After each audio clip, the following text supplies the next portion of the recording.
Before we begin, I want to share a quick note. This conversation is for informational and community purposes only. It is not medical, mental health, or professional advice.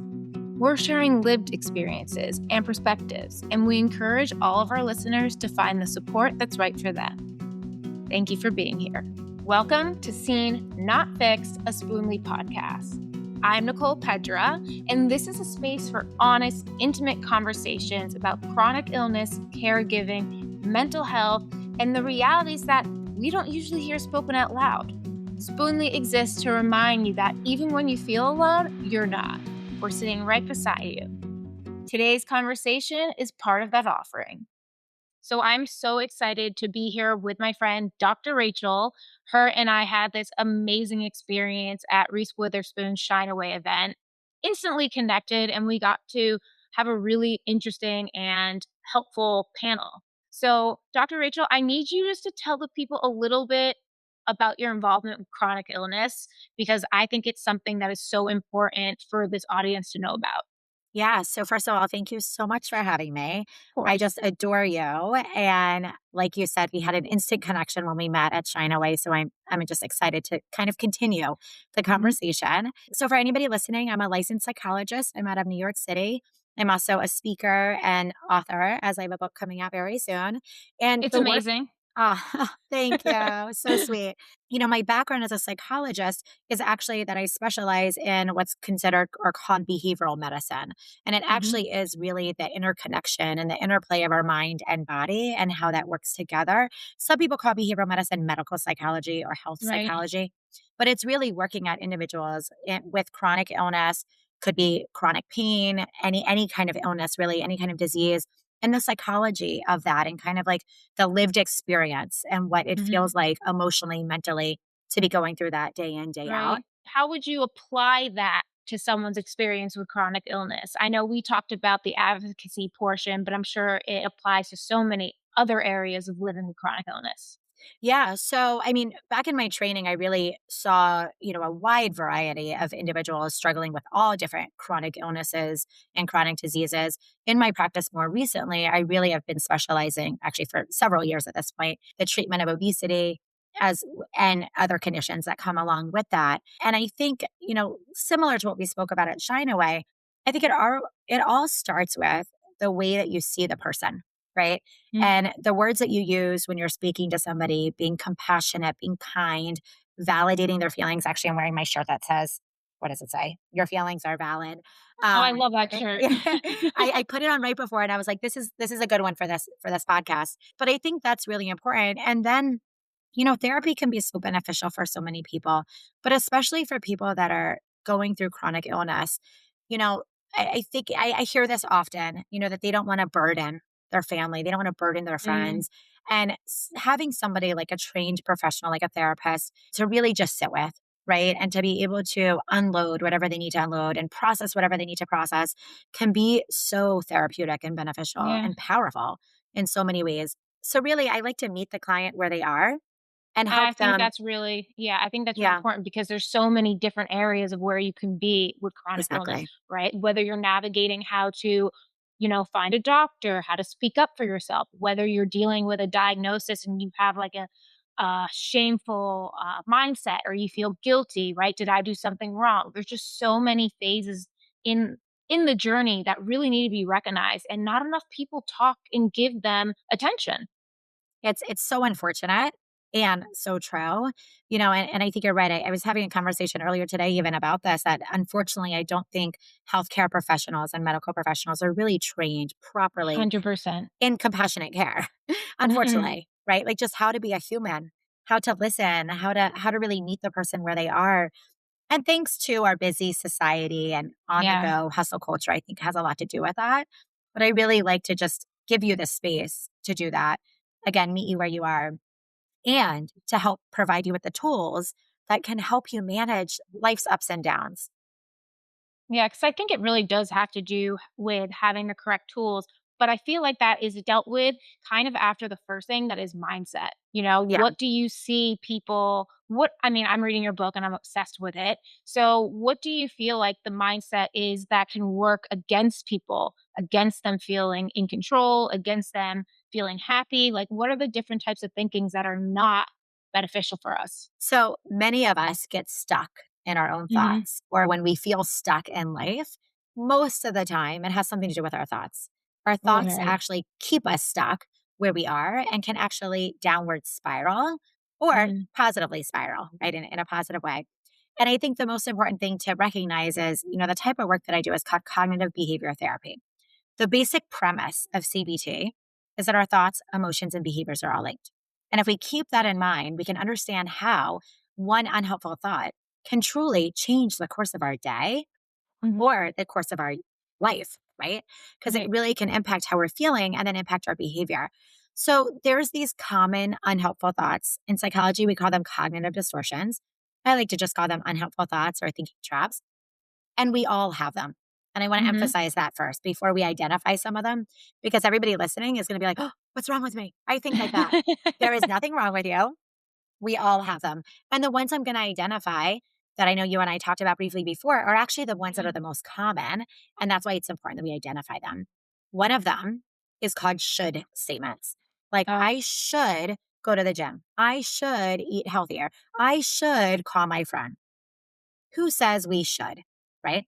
right. That word should actually puts all of this pressure on, unnecessary pressure on ourselves.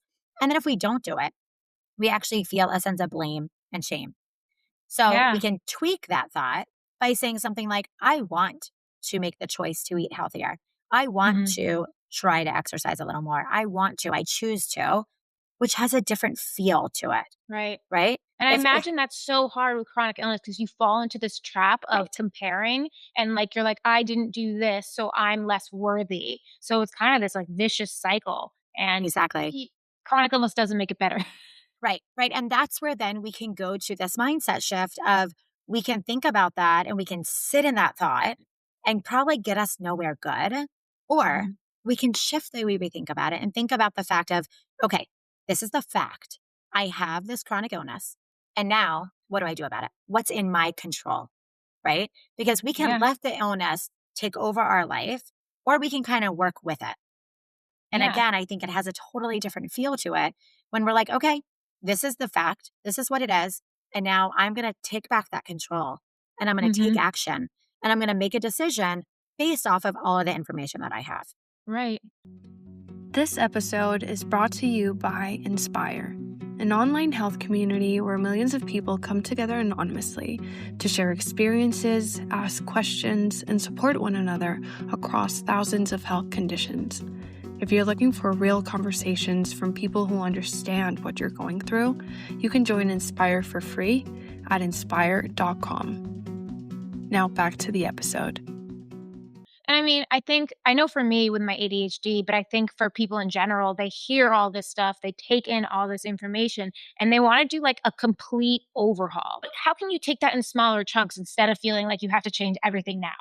Yeah, I love that question because it makes me think of New Year's resolutions, right? Oh, Like, oh, here we go. January 1st, let's overhaul our whole life because I haven't been able to ever. But for some reason today, I'm going to, right? yeah. A little bit unrealistic, very unrealistic, and quite overwhelming, right? And I think actually one of the number one reasons that people don't succeed or accomplish at goals or at anything that they want, certain things that they want to accomplish is again because of the way we think about it. If we think about Mhm. the fact that we have to do all of this at once, you might do it for a few days. You might. But Right. really, what's going to happen is it's going to feel overwhelming. You're going to realize it's not sustainable. And then you're going to give up and throw the towel in. So, what I Mhm. like to tell people is let us identify one teeny little thing that you can do today that's actually going to help you get one step closer. Because once Right. you do that one thing, you're going to have a sense of accomplishment. You're going to feel motivated. You're going to feel Mhm. accomplished and inspired. And you're probably going to decide to do it again and then maybe even do something else on top of it. But Right. if we're like, I have to change everything all at once, I don't know where to begin. It feels really unrealistic. It feels unattainable. You end up failing. And then Yeah. you feel like the failure when Yep. really you didn't fail. It's the plan or lack Yeah. of planning that actually failed you. Right. And then you have like one good day where you're like, oh, I'm crushing this, I'm crushing this, I'm crushing this. And then, especially for Boom. people with chronic illness, you get so exhausted. Then you have burnout and dissatisfaction. Right. So it's actually interesting because I used to work in a pain management clinic years ago in my Hmm. training. And I remember taking away the statement that I tend to tell my clients all the time now is that we want to be mindful of the roller coaster effect of pain, right? Yeah. So when people have chronic pain and you're feeling good, you tend to overdo it. And then all Hmm. of a sudden the next day you crash and then it's like, I can't do anything. And then the next Yep. day you're feeling good. And then you're like, oh, I'm going to do it all again. And actually, what we want to do is even that out. So, what I tell people is the days that you feel really good, try to do a little bit less than you actually feel like doing. The days you don't feel so good, try to do a teeny, teeny, teeny little bit more than you actually feel like doing. And then you kind of have this balance. So then on Mm. most days, you're doing something, but you're not overdoing it, crashing, overdoing it, crashing. Yeah, and that, like, for me, when I am the overdoing it and I'm like, "Oh, I'm crushing it today," it leads to a lot of frustration if something goes wrong. Like, Yeah. sometimes if something goes wrong, I'm like, "F this day," or it just, like, throws me off, like, intensely. So what are some tools we can, people can use and take away today to help them shift their mindset, manage stress, and respond to challenges with, like, greater clarity? Yeah. So I love the example that you gave, and I'm going to work with that. So, Okay. kind of like when you feel really good, you're overdoing it, but then it doesn't go right, and you're like, F that, I'm done. Right. Yeah. So, I like to think of it as that was a moment in time.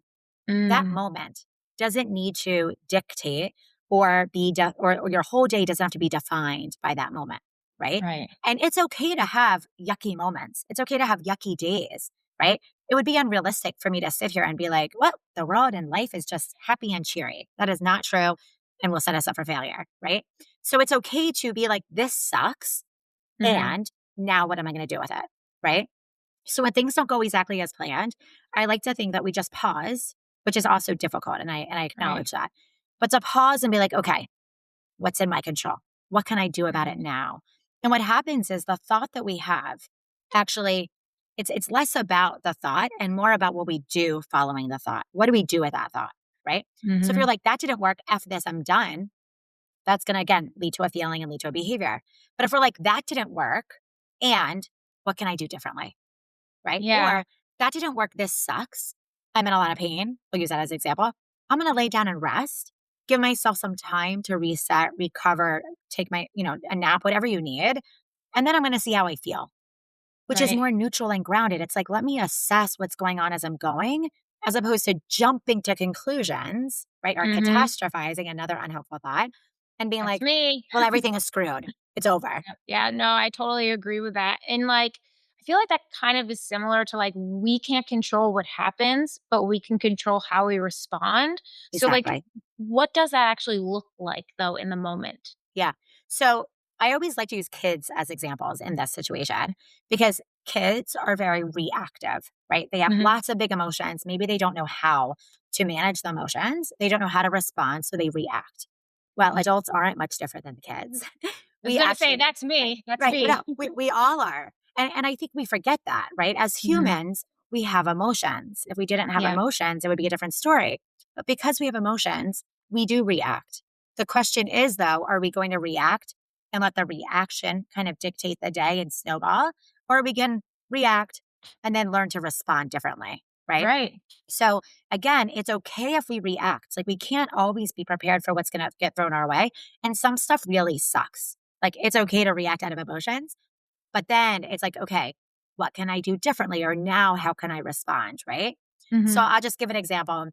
Maybe throughout the day, you're feeling really stressed, you're feeling overwhelmed, and all of a sudden, I don't know, your partner walks in or your kids walk in and you just like, you've had it, right? Or you get an email and you're like, oh, I can't do this. Yeah, And you that's and you me. react. Okay. So what we could do is we can eventually build what I like to call a coping toolbox. And we can have tools in our toolbox that we can pull from when we need to learn to respond in those situations. Right. So we Mhm. just reacted. And now I can be like, okay, what do I really need right now? I need to take a breather, right? Like I had a tough day. I just got this email. My kids just walked in. I need a moment. I can communicate, can you just give me a minute? If you need to escape to the bathroom, do that. Take a breather, take a walk, whatever you need to do. That's going to lower the stress response to then be able to show up and be able to Yeah. respond to what's going to happen. Mhm. There's things we can do throughout the day to actually do that. So I Right. like to think of it as like a stress ladder. Throughout the day, our stress is building and building and building. but throughout the day, we can create moments to bring it back down. And if we're doing that, then when the thing comes out of left field and we're like, whoa, we're not already so stressed. We're not so irritable. We're not so reactive. Maybe Right. then we can be like, okay, I really need a moment before I can address this. Yeah, I call it quiet time. Like, Yes, I'm gonna have quiet time and stuff, and, the thing is that is, like, an additional element of frustration and stuff is, as someone who has a chronic illness, is doctors and scheduling, right? it's a lot. Health So insurance much. calls. It's like, how am I supposed to do this? I need to talk to my infusion center and my doctor and health insurance, and they're not all collaborating. Like, that on It's top so of hard. things, It's so sometimes I'm hard. just like, it's so much. Yeah, I mean, it's a full-time job, right? Like really, I hear this all the time from my clients. And to be honest, I even experience it just with like well checkups, right? Like it is Yep. so hard to manage all of those pieces and it can get so frustrating. And then you're like on the phone, on hold all the time, trying to get appointments. Appointments get canceled. It's a lot. And what I like Yeah. to do is again, like when I'm on hold with doctors, I'm like, all right, I got to just breathe. Like just take those breaths, take that moment. And sometimes it's like, you know what? Can you call me back later when you have this figured out? Yeah. You know, Yeah. but that quiet time is what keeps you a little bit less reactive Yeah, because you because do those things. yeah, I find it so energy draining, right? Even if I have an argument with my husband, like I take it in so emotionally that I feel so drained and stuff. Yeah. And something I've been practicing doing is you're right. Sometimes for me, because the emotions can be so much that it will like sometimes send me into a panic attack for certain situations. I've now communicated to my family and my partner that look, some people just want to hash it out right then and there. I'm like, look, this is what I need in these situations. I have to take a breather because I can't explain myself anymore, or it just gets more and more frustrating for me. And that will just completely drain me of energy. Yeah. And I love that you said that because what that tells me is that you are aware of what you Hmm. need and how you react or respond to things. Right. And it takes time to figure that out. Yeah. Right. Like, in these situations, this is what I need. Once you know it, the key that a lot of people don't do, but you're doing is communicating that need. Right. And it's so important. Like, if you need that minute, I always say nobody's a mind reader. Your husband or your Exactly. family doesn't know that you're feeling this inside and that you need that time unless you tell them. Yeah. I mean, I love that. And your book has helped me so much with the value of awareness too. And I think that's something is people really need to start working on awareness, but it also starts with mind body connection, right? So how do you guide people through that? Yeah. And the first thing, like if this is new to you, I always say the Hmm. first thing is just to pause and kind of turn inward, right? And for that alone can actually be quite scary and overwhelming and anxiety provoking. For people that are like type A personalities, perfectionists on the go all the time, they don't like the quiet. They don't like to just Yeah. sit, right? So I'm not saying like you need to sit for an hour and meditate necessarily, but just to slow down, right? To kind of check in with yourself can be quite challenging. And that can be the first place to start because our mind and body are always sending signals. And you know this, especially, Yes. and a person with a chronic illness, I think especially is aware of this. But your mind and body is constantly sending you signals. And oftentimes we miss them, we ignore Mhm. them, or we just, like I said, totally miss them because we're on to the next thing already, or because we Right. don't have time. Like, who has time to deal with being sick, right? I mean, Yeah. that's what Not people me. think, right? I mean, that's what people think and say. But really, like, if we take the time now, more as like a preventative, a proactive Mhm. approach, hopefully we don't get to the point where, yes, it's different with chronic illness, but, we don't get to the point where we are as sick or we don't need Right. as many sick days, things like that.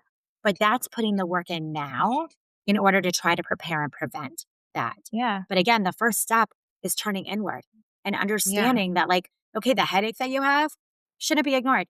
It's telling you something. It could be simply you didn't sleep enough. It could be simply you're dehydrated.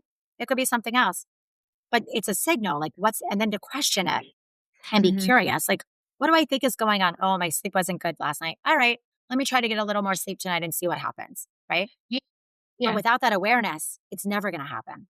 And do you find that the fact that people are often, questioning themselves about things and kind of their stigmas of like how things should be dealt with affects that? Like, oh, I'm just being a big baby or I'm being like dramatic prevents them from having that awareness? Yeah, I think so. And I think quite a bit of people that's not talked about a lot has health anxiety, right? So like Oh, this fear of like, oh my God, I have a headache. What could that mean? And now they're catastrophizing, jumping to conclusions like, oh my God, they're jumping to like worst case scenario. yeah. And I think that actually also keeps people stuck from seeing doctors, right? Oh, Of like this because of their like fear, fear. right? Of like, well, it's probably not just that I didn't sleep last night. It's probably so much worse than that. And I don't want to know. So people avoid doctors, I think, for that reason also. Oh, that makes a lot of sense, actually. I mean, a lot of people have a lot of health anxiety. And I think, it's multifaceted. It's not just hearing bad news, but it's having to advocate, having to explain what's going on if they're not going to take me seriously, right? Exactly. Right. There's Especially with invisible illness. especially with invisible Hmm. illness. Absolutely. I mean, I hear this all the time from when I used to work at the hospital. I hear it from, friends like you and others, that, even going to the doctor and saying you're in pain, and then say you get an MRI done or something, and they're like, nope, everything's fine. Yeah. And you're like, "No, my pain is something that I'm feeling. You can't tell me Hmm. that I don't have pain." Right? And I think that's so important, and that can cause frustration and lack of wanting to return to a doctor. Like just your symptoms, your messaging, what you're saying is being ignored. And the other thing is when you go into doctors, they're the authority figure, right? They're supposed to know everything. So you start questioning what they're saying. You're like, oh, they must be right, I must be wrong, maybe I don't know what's going on in my body. And I love that Shine Away, you gave people some tips and tools to how to use their voice and advocate for themselves, because those situations can be really stressful. Yeah, they really can. And I think one of the number one things that people can do is to have a list and to jot down your notes, your symptoms, your concerns, your questions. Because when you walk in that door, and if you are looking at the doctor as the authority figure, as opposed to just another human sitting across from you might freeze and just Mm-mm. listen and take in what they're saying and totally forget that you came in with this set of symptoms or this set of concerns or Right. this set of questions. So I think, some of the things I said that day is to have that list and to Hmm. bring a friend or family member. I think also it is so helpful to just have another set of ears, even if Yep. it's them reminding you, like, oh, don't forget to ask a question. Oh, Right. don't forget to mention this. So that Hmm. can be really helpful. And the last thing I want to say about that, another tip, is if you don't feel comfortable with your doctor, if you don't trust them, if you don't feel like it could just be even a gut reaction, Right. switch doctors. No shade. 100%. Switch doctors. You're a doctor and you need to be on the same page and the same Hmm. team. And if you don't feel like your doctor is on your team, you're probably not going to go back to them. You're going to end Yeah. up being non-compliant with whatever they said. You're not going to do it. And you're probably just like going to then push it off as opposed to getting somebody on your team and feeling supported and trusted. And it is so important. So, but like a lot of the times too, I think you've mentioned this before, is that when you're at the doctor's, you start feeling like you're losing control, right? How can we regain that in the moment when we're there? Yeah, I think again, we have to shift the way we think about this, right? Let's not Hmm. put the doctor on the pedestal. Let's not do that, right? Agreed. Like, yes, okay, they went to medical school. They have a certain amount of knowledge about something that you may not have. I'm saying you may Hmm. not because some doctors don't have all the knowledge that I think Right. the person who's living with the disease has. Like, I Hmm. say to people all the time, I learn more from my patients and my clients than I did in graduate school. Like, it is not all in the Wow. textbook, it is the lived experience. I'm learning from you. So I think let's not put the doctor on the pedestal and walk in being like, okay, almost like you're interviewing, almost like a job interview or a date, right? Like I'm interviewing this doctor to see if I feel comfortable that I want them on my team. And I think if we shift the way we think about that, then we're going to not lose that control because we're going to Right. remember that you have a choice. At the end of the Hmm. day, you can walk out that door and be like, thank you, but no, thank you. Right. Yep. I don't want to say we could be rude, but we can say, thank you, but this didn't work for me. Right. Right. It's not a good fit. Exactly. That's why I like to think of it as a job interview or a date. It's the same thing. It's not a good Yeah. fit, right? So, but at the second we start thinking that this doctor belongs on a pedestal and it is the be all know all, then we're going to get that anxiety. We're going to feel overwhelmed. We're going to lose control. We're going to forget about our questions. We're going to forget about our symptoms. And that appointment just became wasted. Especially with chronic illness too, the fact that it's an like ongoing life situation you're going to have. I find that every doctor has a different plan of action. So Right. you really have to have someone you were like, I feel 100% confident in you. I trust you, because I don't want to be second guessing. I can't live a life of second guessing you every time. Right. Yeah. So I think, It's funny because I just remembered a story you shared with me at Shideaway about that, and we don't have to share it, I know what but story you're talking yes, about. yes, yes. But the theme, the takeaway of the story was that your doctor you trust so much that you called or texted or sent a message when you Oh, I really were saw in person. right, even better, right? But you knew that like I trust this person, I'm going to listen to them, and I'm going to like avoid the other noise, right? Like I'm going Yeah. to not let the other noise get to me. I'm going to trust this person and I know I'm going to be okay. And Hmm. my hope is that everybody can have that person, right? In the medical field, in the healthcare professional, that they can have that person to turn to. And I'm grateful that that's me for many of my clients. They come to me not related to psychology, other things, and I help them navigate these things. Right. And maybe together we come up with questions or sample scripts of what to bring to their other doctors or to bring to their family members. But I think it's so important that you have that person. And clearly you do. And I think that's so important. Yeah, it really is. So I have questions a little bit about positive thinking because I know for me, and I don't know if it's just been from living with chronic illness for so long, but I typically am like a doom and gloom. Like when I don't wake up happy. I'm like miserable. I'm like, I don't want to be here right now. I'm trying to shift my mind into more of a positive mindset when I get up in the morning because it dictates a lot of how your day goes. What are Sure. things we can do to kind of I can make my morning a bit more cheery? Yeah. So first I want to say that I want to take the pressure off of you. I want to lift some of that pressure because I don't think you have to wake up cheery. Maybe Yeah. that's unrealistic, right? I think we all put this pressure on ourselves, this like hidden pressure that we should wake up Mhm. cheery and happy. Yeah. And it's maybe not realistic, right? It's Mhm. the same thing as I think about body positivity and body image. Like we don't wake up loving every inch of our body every day. Why should we Right. think that we should? So what I tend to say is it's what we do on most days. So Mhm. if you are waking up in a really bad mood, low on most days, I might be a little more concerned and I might want to dig a little deeper in terms of some other health behaviors and other things. Right. But on some days, or even if you wake up in a low mood, but you can kind of then, I don't know, make your coffee, take a walk, Mhm. get some fresh air, and you like turn that mood around, that's great. But I want to lower the expectation and the pressure that you have to wake up cheery every Yeah. day, right? So what we can do though is I like to think of it more as more neutral, Mm. grounded, is more realistic, right? Okay. Doesn't have to be super low, doesn't need to be super high. There's a lot of gray in between, right? Right. Most things in life are on a continuum. We don't Mhm. want the extremes, right? The extremes happen, but we don't want them every day or on most days. But what I do want to say is if you wake up with a certain thought, maybe it's a negative or an unhelpful thought, you can pause and be like, where's the evidence of that? Is this Yeah. just a thought or is this a fact? Right? Right. Most of the time, it's a thought and thoughts pass. They're not Yes. facts, they pass. We give them a minute. We can choose to sit with it or we can choose to try to tweak it. But if Yeah. you tweak the thought to something more positive, I don't want it to be a super happy, cheery thought. That's Right. unrealistic. This feels like a good moment to share a bit about Spoonly. Spoonly connects people living with chronic illness to highly qualified providers, including therapists, health coaches, somatic practitioners, and functional nutritionists who have real experience working with chronic conditions. If you're looking for care from providers who truly get it, you can learn more at spoonly.care. I'm such a person who feels like I say, "Ugh," to everything. "Ugh, I have to do this. Ugh, I have to do that." And so kind of what even like with the gym, what I'm really trying to do is, "Ugh, I really don't wanna go, but it's gonna be good for my body, and the more I start going, it will become more of a habit." So just so that Love it. negativity kinda just, doesn't apply to my entire day anymore. Right. And what you did actually was, you used but I like to think of it as using the power of and, because Mm, we can hold two emotions and there can be two truths at the same time, even though they're conflicting. Right. It's like, "Ugh, I really don't want to do this. And I know if I do it, I'm going to be feeling better. mhm. Right. Now, if we just said, I don't want to do this, and we leave it there, we're going to have a feeling. It's going to not feel so Right. good. And then you're probably Yeah. not going to go to the gym.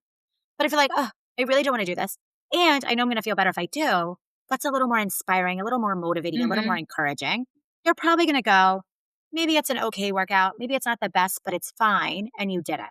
Right. Right. So it's okay. And I love especially talking about chronic illness, reminding people that it can suck Mm-hmm. and, right? I Right. don't want to minimize the suckiness. It sucks.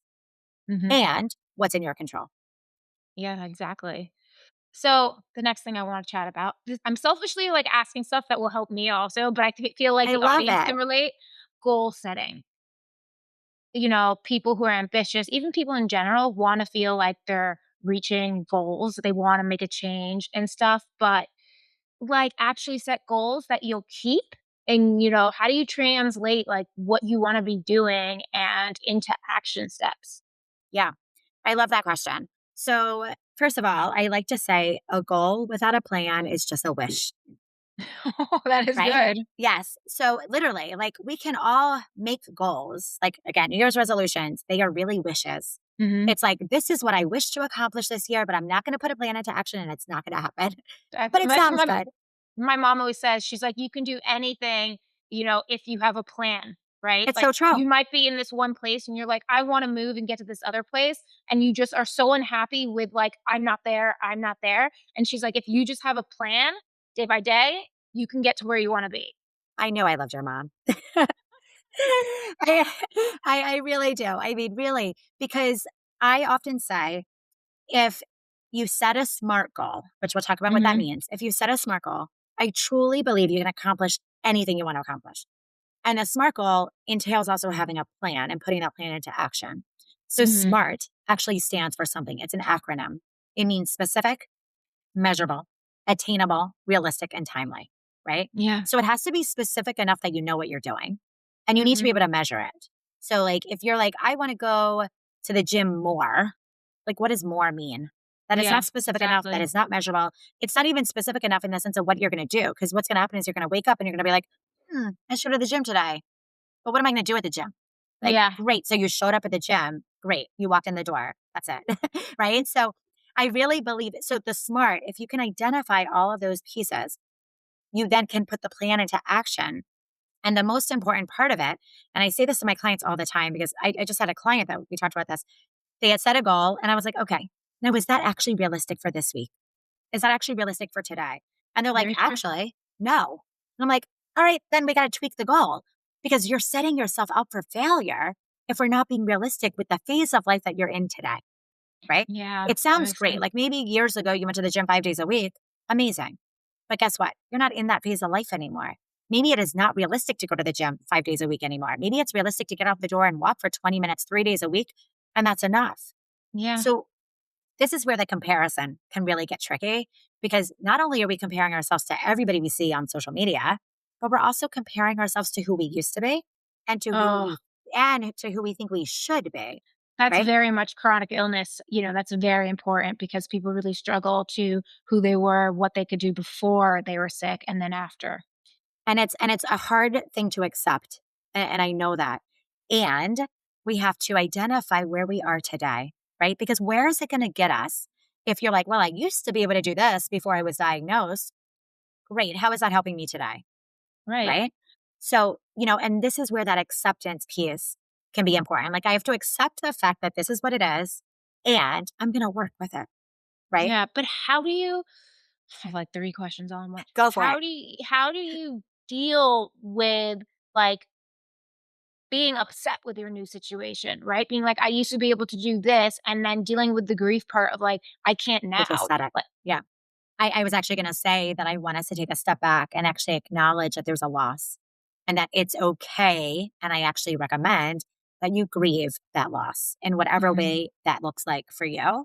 But it's not something that I think we should just brush over and forget, right? It's not like, well, I used to be able to do it and cheery, look at me now. No, that's not mhm, the reality, right? So again, kind of like how my shirt says, all feelings are valid and we have to validate how we're feeling, right? It is not helpful for you to dismiss the reality that you used to, and now maybe your body is not allowing you to anymore, right? right. So it's okay to sit with that, to sit with emotion, feel the emotion, and then what do we do with it, right? Again, Mhm, we can say this sucks. I wish this wasn't the case. And unfortunately, this is the reality. Now, what am I going to do with it? And it's that choice that we do have. We have a choice. mhm. We can sit and do nothing. For some people, that's what they want to do. That's fine. I That's know you, fine. and that's not you. So, so we, Nope. we have that choice, or we can decide I'm going to do what I can with what I have and have to accept, unfortunately, that I'm not who I am. My body's not what it was, say, before the diagnosis, right? Or Right. before the illness. And that's not easy. I don't want to make it sound like it's No, an easy thing to no. do. But a lot of people are like, "Oh, I'm never gonna find happiness again." Like, after the grieving process, is there a new like, I personally believe that in the silver lining, but I know that's a kind of a complex topic to, not everything has a good angle to it, but how do you end up being satisfied with your life after you grieve something? Right. So I'm going to go back to what you just said, because I think the thought that you identified is so important. You said, what if you think I'm never going to be happy again, or I'm never going to find happiness again? Right. So that word never is a sign that it's actually a cognitive distortion. Because where is Ah, the evidence that you're never going to find happiness again? We don't know. We can't yeah. predict the future. We have no idea. But Mhm. by saying I'm never going to, eventually you're going to believe that. Thoughts, feelings, behaviors. Now, not only did we believe it, but we start acting in a way that I'm never going to. And guess what? You're never going to, if that's the case. Right. Yeah. And then I would even take it a step further and ask, okay, what does finding happiness even mean to you? Yeah. Because your happiness could mean and look different than what my happiness looks like. Right. Right. So I think identifying that this is an unhelpful thought. And then speaking of goals, I would actually want you to break down what happiness means to you. I would even have you jot down bullet points and be like, okay, well, when I do this, maybe that means that I found happiness or that I am happy. Like Yeah. kind of really identify to be like, okay, specific and measurable. Like, boom, boom. Yes, that must mean that I'm finding happiness or I'm living in Mhm. this happiness right now. Right. Yeah. But we have to identify those things. Mhm. That's my number one complaint about my husband when he's like, "Oh, it's not gonna happen," or like, "Why are we gonna do this?" I'm like, "But it How do you know? could." Like, Yeah. "But it could. Let's be." He's like, "Well, the data." I'm like, "Oh my god, forget the data." Well, I do like data, and that is where the examine the evidence comes in. And Mhm. of course there, like this works most of the time. But what I want to say is in the things that we're talking about, I also don't want us to assume, like I feel like I had an interview with somebody a few days ago and they were like, my goal is to become, I don't know, with some crazy like millionaire or something. I don't know. And I just was like, okay, is that actually realistic? Right? Like we have to set realistic goals. So like Mhm. if the data is there, that's one thing. Like we do want to examine the evidence, but it also doesn't have to be so doom and gloom and that could never happen, right? Right. Again, it's the way that we use words when we talk to ourselves and others. Our self-talk matters, which is Mhm. why I often say we have to be mindful of the words we're using when we talk to ourselves because it becomes our reality. Right. So it doesn't have to be super positive and it doesn't have to be super negative. We have to Mhm. find what works for us in that middle ground. So, let's talk about rigid thinking because it just doesn't sound like a good thing because it sounds like you're being stuck somewhere. So, what exactly is rigid thinking and how can we start letting go of that? Yeah. So rigid thinking we can use as another example of a cognitive distortion, which is all Mhm. or nothing thinking. So it's Oh, like it's all this way, or it's never that way, or like I ate the cookie, so I might as well eat the whole box, or I don't have an hour, so I'm not going to go to the gym at all. And really, what we're talking about is more of a fixed mindset when we talk about rigid mhm. thinking. So a Instead fixed of growth. mindset, exactly. Yes, I love that you know that. Yes. So a fixed mindset is like I can't do this. Done. Rigid, I'm not doing it, I'm done.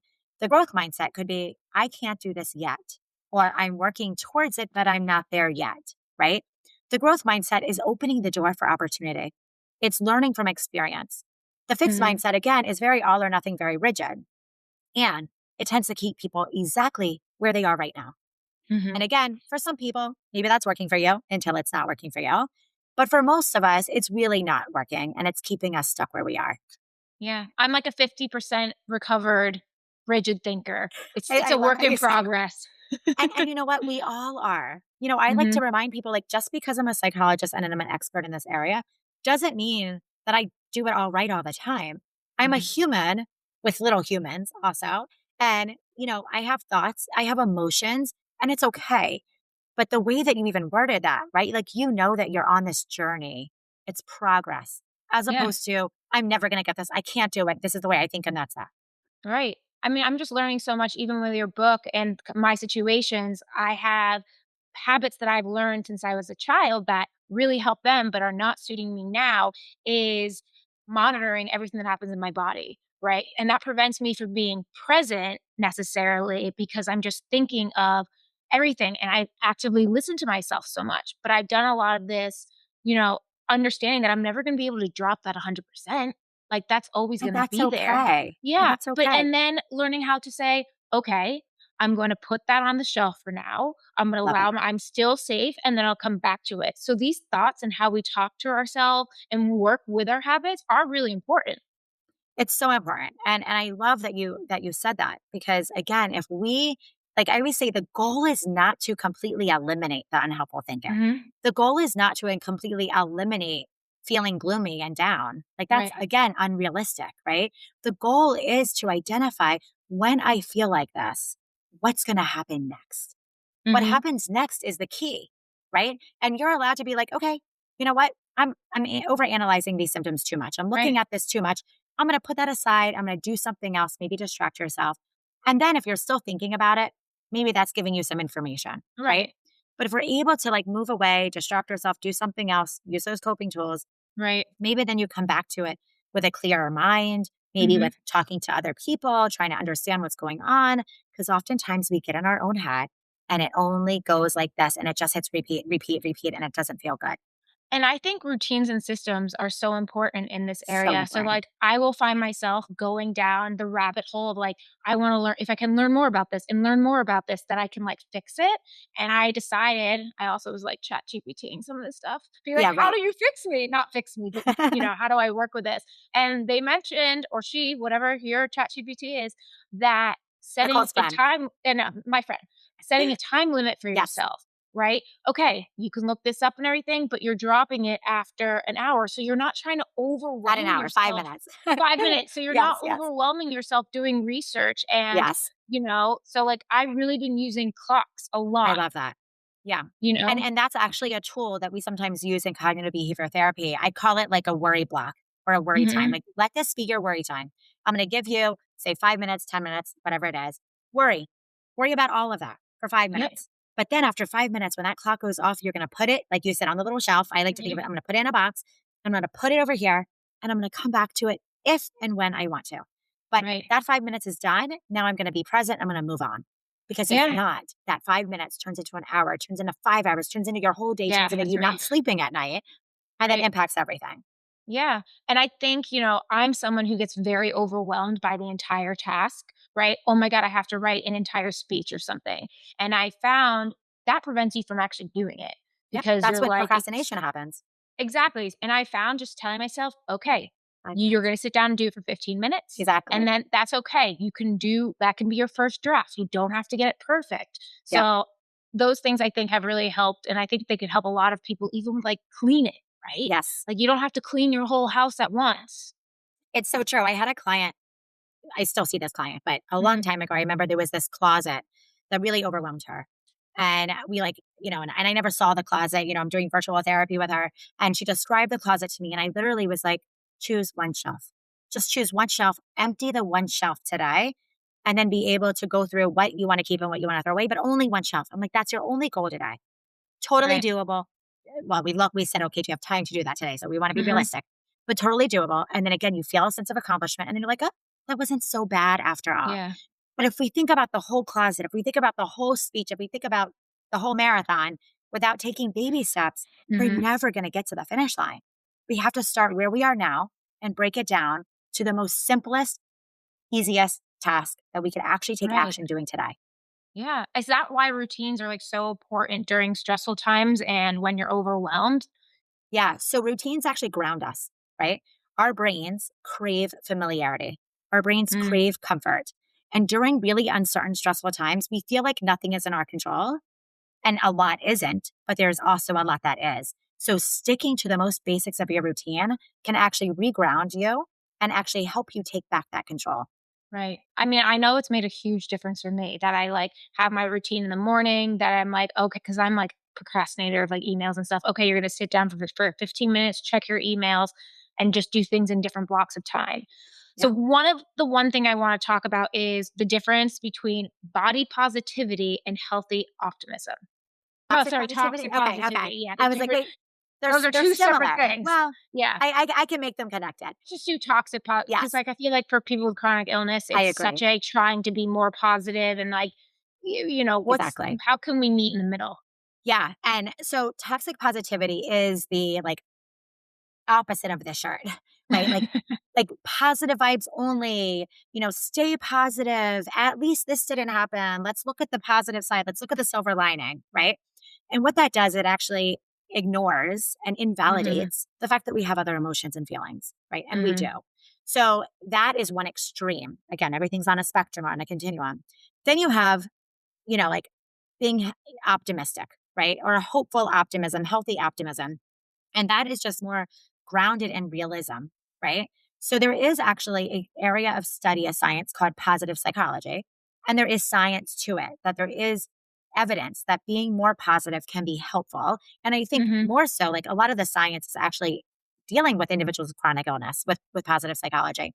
But I like to think of it as we don't want to lose hope, right? There's a Right. difference between being hopeful and being super positive that it's unrealistic. So, Mhm. for instance, if somebody has chronic illness and you're like, oh, one day, I'm going to feel 100% better, which we've identified like you don't even think that way anymore because you know that Right. maybe that's not true. That's not going to be helpful because you're waiting for the day that you wake up feeling Yeah. 100% better and it may never come and then you're going to feel really bad. But Mhm. being healthy optimism or hopeful optimism is like, I can hope that I'm going to feel a little better tomorrow. I can hope Mhm. that I'm going to be feeling better, but it's not ignoring the fact that you have a real chronic illness and that may not be going away anytime soon. Mhm. Right. Definitely. So I think, there's that. And then there's also how we approach other people. So it's how we Mhm. talk to ourselves, but also I think many times people don't know how to respond and react to people. So many times they say things that are not helpful unintentionally. So Yes. like, well, at least this didn't happen to you. Again, that invalidates your experiences and your feelings. And Yep. that's where I like to be like, wow, that really sucks. And what are we going to do about it? Yeah, Right. 100%. So it doesn't need to be super positive. It's just unrealistic. And that's being toxic positive. Okay, yeah, I totally understand. I think that's really helpful. So, I know you have a lot of messages to give the audience, but if there was one message you wanted to tell the audience today, what would it be? I think it's one that I often say, and I probably have already said it once, but I'm going to say it Mhm. again because I think it's so powerful, Mhm. is to be mindful of the words you're using when you speak to yourself because you are listening and it can become your reality. So even just pause, like maybe you say something, pause and be like, maybe that's not so true. Maybe that Right. wasn't so kind. How can I tweak that? Right. Mhm. And the first step is becoming aware of the thoughts we have and grabbing them. Yes, grabbing them and throwing them away or putting them to the side. Exactly. I'm so happy we got to do this. I like want to Me give too. you an air I hug. It's know. great. A big hug. But thank you so much. You have so much valuable information and things to let everyone know. Thank you so much. I so appreciate that. And I just love seeing you again and chatting and having this conversation. So thank you. Of course. All right. Before we go, if this episode resonated with you or you're looking for support for yourself or a loved one, you can explore providers and book an appointment by visiting spoonly.care. Use code SpoonlyPod15 for 15% off your first appointment.